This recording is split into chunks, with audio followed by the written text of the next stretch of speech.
పండగలే high power ఉల్లాసం high power ఉత్సాహం high power ఆరోగ్యం హై పవర్ ఆనందం. గుంటూరు వారి XXL మరియు హై పవర్ హార్స్ దేశవాళీ మినపగుళ్ళు. బంధాలు అనుబంధాలు మరింత దృఢంగా మరింత బలంగా.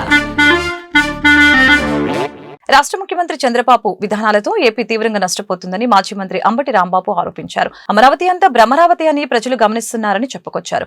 2014 నుంచి 19 మధ్య అమరావతిలో ఏం నిర్మించారు, ఇప్పుడు 3 ఏళ్లలో ఎలా పూర్తి చేస్తారు అని ప్రశ్నించారు. విభజన హామీలు అడగరు కానీ వరల్డ్ క్లాస్ క్యాపిటల్ నిర్మిస్తారా అంటూ మండిపడ్డారు. మాజీ మంత్రి అంబటి రాంబాబు శనివారం గుంటూరులో మీడియాతో మాట్లాడారు. చంద్రబాబు జిమ్మికులను ప్రజలు అర్థం చేసుకోవాలని చెప్పారు. గతంలో ప్రధాని మోదీ మట్టి నీరు తీసుకువచ్చి మా ముఖాన కొట్టారని చంద్రబాబు అనలేదా? మోదీ పాచిపోయిన లడ్డూను ఇచ్చారని గతంలో పవన్ విమర్శించలేదా? మోదీ చంద్రబాబు పరస్పర అవసరాల కోసం రాజధానిని వాడుకుంటున్నారు. అమరావతి నిర్మాణం పేరుతో దోపిడీకి పాల్పడుతున్నారు. ఒకరిని ఒకరు పొగుడుకోవటానికి సభ నిర్వహించినట్లు ఉందని మండిపడ్డారు. 33,000 ఎకరాలు రైతుల దగ్గర నుంచి సమీకరించి ఆ ప్రాంతంలో ఉన్నటువంటి ప్రభుత్వ భూమితో కలిపి సుమారుగా 53,000 ఎకరాలను తీసుకొని అమరావతి నిర్మాణం చేస్తామని ఆ రోజు ప్రకటించారు. 5 సంవత్సరాల్లో చంద్రబాబు నాయుడు గారు అమరావతి నిర్మించడంలో శరవేగంగా ముందు కదిలామని చెప్పారు. అద్భుతమైన నగరాన్ని సృష్టిస్తున్నామని చెప్పారు. కానీ 5 సంవత్సరాల తరువాత అద్భుతమైన నగరం పత్రికల్లోనూ వీడియోలోనూ కనిపించింది కానీ అక్కడ మాత్రం కనిపించలేదు. It's a failure. 5 సంవత్సరాల్లో అమరావతి నిర్మాణంలో చంద్రబాబు నాయుడు గారు అట్టర్ ఫెయిల్యూర్ అయ్యారనేది జగమెరిగిన సత్యం. చంద్రబాబు నాయుడు గారు ఏం చెప్పారంటే ఈ 5 సంవత్సరాల్లో 48,000 కోట్ల రూపాయలు ఖర్చు పెడతానని చెప్పారు. 48,000 కోట్ల రూపాయలు ఖర్చు పెడతామని చెప్పారు. 41,170 కోట్లు టెండర్లు పిలిచారు. విన్నారు కదా, 48,000 కోట్లు ఖర్చు పెడతామన్నారు. 41,000 కోట్ల రూపాయలు పైచిలకు టెండర్లు పిలిచారు. ఖర్చు పెట్టింది ఎంత అంటే 5,587.28 కోట్ల రూపాయలు ఖర్చు పెట్టారు. చెప్పింది ఏంటి, చేసింది ఏంటి చూస్తే మనకు అర్థమవుతుంది. 5 సంవత్సరాల్లో అట్టర్ ఫెయిల్యూర్ అయ్యి అమరావతి అనేది ఒక భ్రమరావతిగా చిత్రీకరించి చిత్తుగా ఓడిపోయినటువంటి సందర్భాన్ని ఇక్కడ గుర్తు చేసుకోవాల్సినటువంటి అవసరం ఉన్నది. ఇక్కడ ఒక విషయాన్ని నేను చెప్పదలుచుకున్నాను. వైఎస్ఆర్ కాంగ్రెస్ పార్టీ ఏదో అమరావతికి వ్యతిరేకమని వరల్డ్ క్లాస్ క్యాపిటల్ని నిర్మిస్తుంటే కడుపు మంటతో మేము మాట్లాడుతున్నామనేటువంటి మాట పలుమార్లు చెప్తున్నారు. ఇది వాస్తవం కాదని చెప్పదలుచుకున్నాను.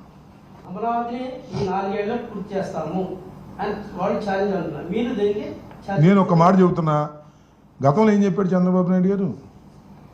2014-19లో ఎన్ని గ్రాఫిక్స్ చూపించాడు. ఇవాళ కూడా నిన్న గ్రాఫిక్స్ చూస్తున్నా నేను. అద్భుతమైన graphics. Is a self sustain అంటున్నాడు. ఏముంది అక్కడ అమరావతి? రోజు మనం వెళ్ళొచ్చేదే కదా, మేము వెళ్తున్నాం కదా. దూరం ఉండోడి గ్రాఫులు చూసి కంగారు పడతాడేమో కానీ రోజు వెళ్తున్నాం కదా. మొన్న వర్షం పడితే ఏమైందండి అమరావతి? మొన్న వర్షాలు కురిసినప్పుడు ఏమైంది అమరావతి? మునిగిపోలా? కార్లు వెళ్ళడానికి ఆగిపోలా? ఏంటిది?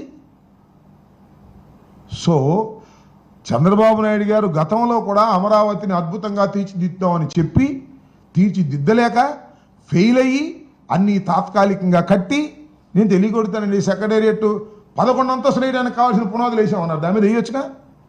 మళ్ళీ ఎందుకు కొత్తగా కడుతున్నారు నాకు అర్థం కాలే. ఏం చేయాలి? ఇప్పుడు అసెంబ్లీ తాత్కాలికంగా కట్టారు, హైకోర్టు తాత్కాలికంగా కట్టారు, సెక్రటేరియట్ తాత్కాలికంగా కట్టారు, 5,000 కోట్లు ఖర్చు పెట్టారు. మళ్ళీ పర్మనెంట్గా కడతారు. ఇవన్నీ ఏం చేయాలి చెప్పండి? తాత్కాలికంగా కట్టిని ఎందుకు తాత్కాలికంగా కట్టాలి?